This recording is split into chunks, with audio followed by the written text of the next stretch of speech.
Mackenzie Crook is here to tell us more. Good morning. Morning. Lovely to meet you. Thank you. Well, watching that, I just love it. It's good, wholesome TV, isn't it? Good, wholesome TV. Everyone loves it. Family loves it.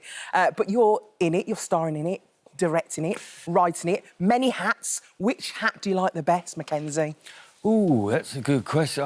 I don't know. I love playing Worzel, so, I mean, Worzel's hat is a good hat to wear. I don't know how you direct as well while acting. How is that possible? I think it's stranger for everyone else than it is for me to see me as a scarecrow giving orders, being a tyrant as I am. Is it both as fun and as stressful as it sounds, or do you just try and compartmentalise? So when you sort of step behind the camera, you go, I'm a director now, or... Yeah, right? and in fact, on this shoot, we shot 3 episodes this summer, and I think there were 12 days throughout the shoot where I wasn't in makeup, and I actually enjoyed those days quite a lot more. Brilliant. And now you've got some extra episodes that are coming as well. So obviously this one's all about Bonfire night. Yes. So it's perfect for today.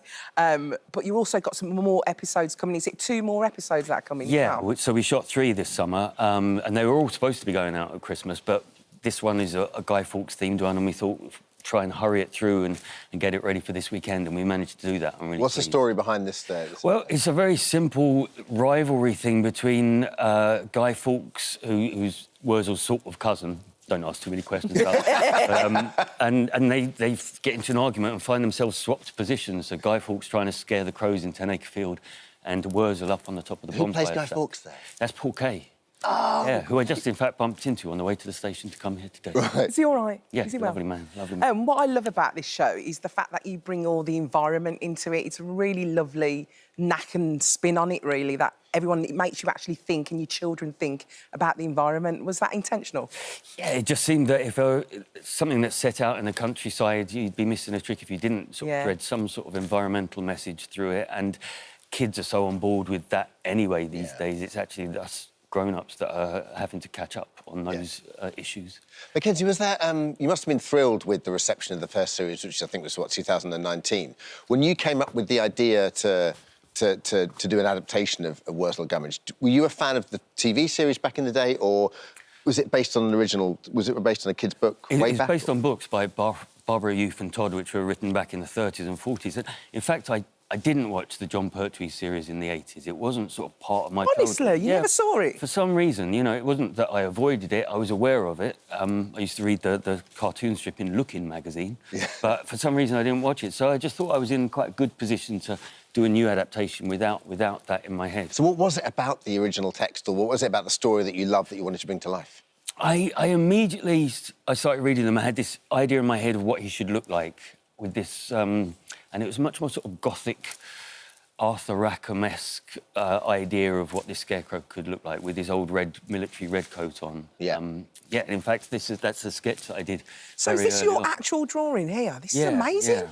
That's so good. Started off each writing day at first by sketching a different scarecrow. And That's what I find fascinating. Do you do that with everything you write? Do you draw first and then your scripts come from there? Not all the time, but I think I do think very visually. I've always drawn, and so yeah, no, I suppose I do quite often sketch something so I can get the idea over. What a lovely process. Yeah, it is, yeah. And what about your material as well? I know you've got 2 children. You tested out your material on them? Yes, yeah, I've always done that, you know, see what they found funny and see when their eyes glazed over. Take those bits out. And it seems to me that their eyes kind of glazed over at the love interest, is that right? That's right. I mean, in the 80s series, Worzel was always pursuing Aunt Sally. Yeah. And in the books, he's married to another scarecrow called Earthy Mangold. And I tried to sort of put something along those lines in my scripts at first, and I realised that my kids just weren't interested in love stories. It's so funny you say that, because I can actually remember watching the original, and when it was all the lovey-dovey stuff, I was like, oh, boring. Yeah, you just bored now. Where's the action? Different hat on, different head on, yeah. Exactly. Tell us about Toby Jones joining... Toby Jones is in this episode, isn't he? Yes, and he plays all 6 members of the Bonfire Night Committee. I wanted them to all be...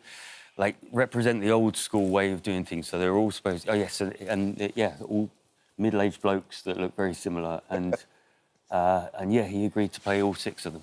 Did he want to such do an incredible more? actor. I heard he did. wanted to do more. Yeah, he wanted to play the baker's wife as well. But I drew the line. You had to draw the line. Is it true you've got a woodland as well? I've heard Yes. this story. Yeah, I bought 8 acres of woodland about 10 years ago or more now, and yeah, it's the best thing I ever bought. It's brilliant. And how do you have to maintain it? Because I know we've got our own woodland. It's a lot of work, isn't it? Well- People don't realise. Well, I mean, we put a lot of work You've got to in. maintain... No, I don't do it. We're always there.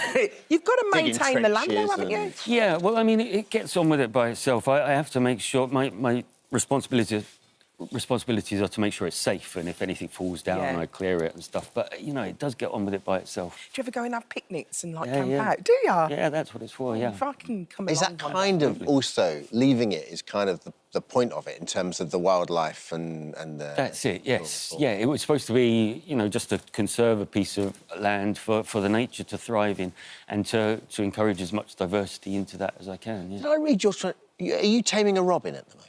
I have a tame robin that feeds from my hand in my garden. In the garden, but... He's been coming for 5 years now. In fact, he disappeared a couple of weeks ago. He hasn't been around for a couple of weeks. I'm hoping he's going to come back. How do you do that? How do you actually tame them? You just literally put food out and get closer to it? Yeah, just it was during a period of time when I didn't have much work on, and so I had a lot of time to coax him closer and closer to my hand. But it's funny, isn't it? Because they're quite territorial robins, aren't they? Yeah. When you're in the garden, you'll all see a robin. I love a robin. Coming up going, all right, what are you up to? So I suppose you just put the hard yards in and... That's it, and yeah. I'll tell you what I'm up to. I've got to eat out of your hand. So lovely. Can we talk about Detectorists? I love the Is it Detectorists. going to return? Because it's one of my favourite shows ever. I would love to do some more. I've got a full year next year, but you know, if there's a chance to do a bit more of Detectorists, I'd love to revisit it. Yeah, and I know Toby would be into it as well. And I talking love it. I love everything about it. It's amazing, From isn't the it? theme tune, the cast, it's so wonderful. Mackenzie, I remember chatting to you years ago as well, and you said you'd love to adapt the story of Dick Turpin. Please tell me you're going to do that, because it'd be such a great story. It'd be so great for you to play that role as well. Yeah, I mean, I'm too old now to play that No! role. He was hanged when he was 30, I think, but it's still such a great story that needs to be told. You know, the legend that people know is not half as exciting as the real historical story Yeah. of Dick Turpin. Yeah, it's something Oh, that... go on, do that. Yeah, I'd like to. That'd be amazing. Oh, it's so lovely to meet Yeah, you. It really is. see you, It's on Mackenzie. tomorrow at 5:45 BBC One. Worzel Gummidge, and it's called Guy Fawkes. Can't wait for that. Brilliant. Thank Thanks, you. Mackenzie. Thank you Good so to have much. with us. Thanks for having me.